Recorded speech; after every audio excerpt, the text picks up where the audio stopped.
would stay as manager, that he would be backed as well in the transfer window in January, and that they were going to recruit players, especially a striker and probably 3 or 4 players overall.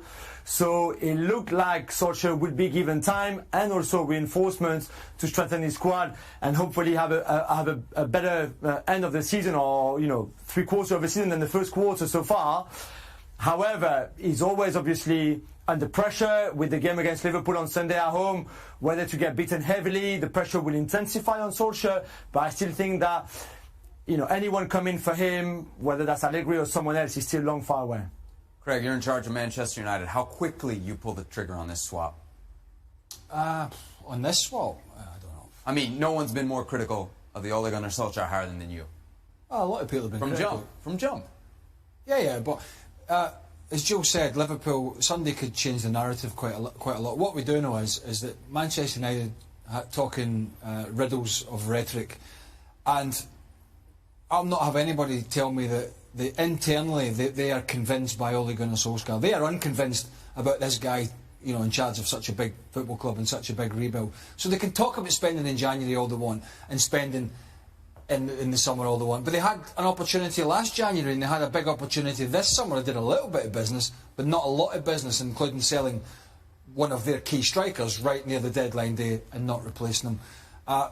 It's only a matter of time before Ole Gunnar Solskjaer goes. The question is who really is super interested in the Man United job at the moment, bearing in mind the current climate of the squad.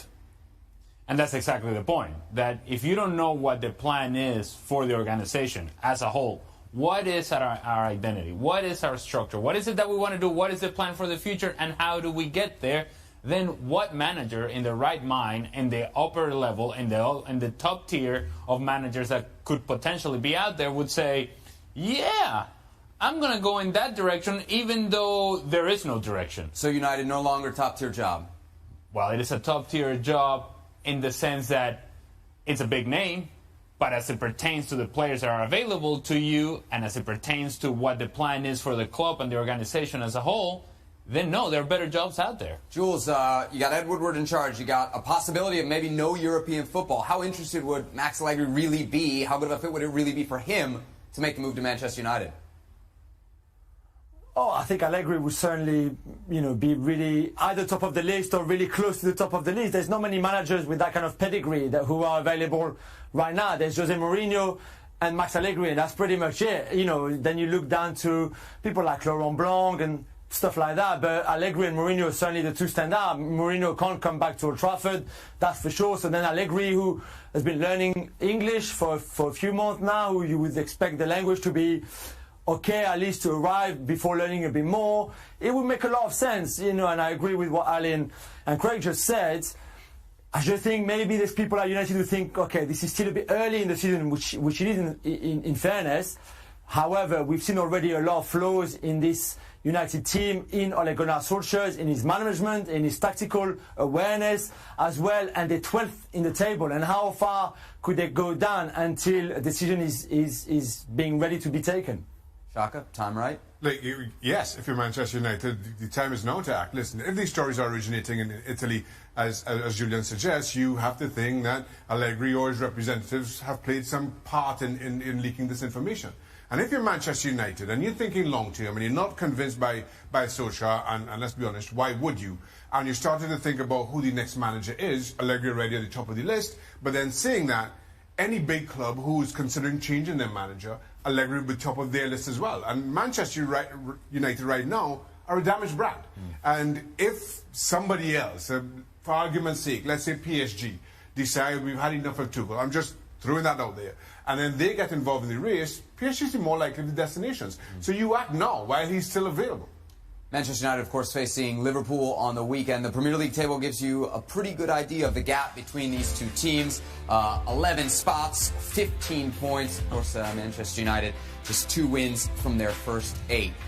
Now, to really draw a picture of the difference between the two sides, let's look at their last 17 Premier League matches. Perfect for Liverpool, 17 wins, 17 points for Man U. Very different story. Here's a look at the probable Manchester United 11 against Liverpool. We know no David De Gea, no Pogba, Shaw, no Lingard. I know you said, fortunes can swing, Craig, but based on what we're looking at here, there's not a lot to suggest that come Sunday, Manchester United's fortunes will swing. I'd be surprised, and it will be talked up as a big game because of the historical nature of it. But let's be quite frank here. It is Liverpool trying to keep the winning run going against a mid-table, mediocre side. That's what they have. That's what they have become. So listen, as far as I'm concerned, Liverpool are going to have a heck of a bad day at the office if they're not going to pick up 3 points. That is possible, but I think it's unlikely. Ale? You strip the Manchester United brand off of that team that we just showed, and that is nothing but a mid-table team and a struggling mid-table team.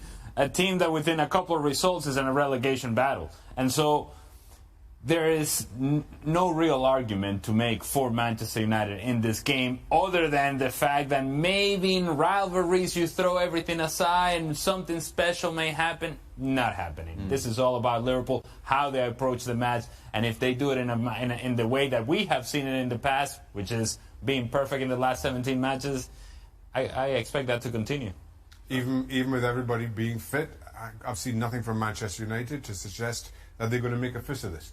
I see nothing from Liverpool to suggest that they are going to somehow capitulate. I think this is Liverpool's easy. In some sense, just briefly, in some sense, I don't know, United fans wouldn't want this to happen, but in some sense from the outside it seems to me that to get rid of all this give all the time nonsense, they might as well get Liverpool wipe the floor with them and make a decision. That's what I'm saying. Because it's going to happen sooner rather than later. And for those people that are still clinging on to the fact that he's a former player and it might happen and all that nonsense, Liverpool could just completely dispel that myth come Sunday lunchtime for us, Sunday afternoon for them, because quite frankly it's a shake-up that this whole club probably still needs. Imagine how low the bar is right now, that's what Manchester United fans should be rooting for, that they get destroyed by Liverpool at home so that their fortunes change, and that's tough to take. Jules, Liverpool hangs a 5 spot on Manchester United. Does Ole Gunnar Solskjaer survive that? I think if it's a real spanking.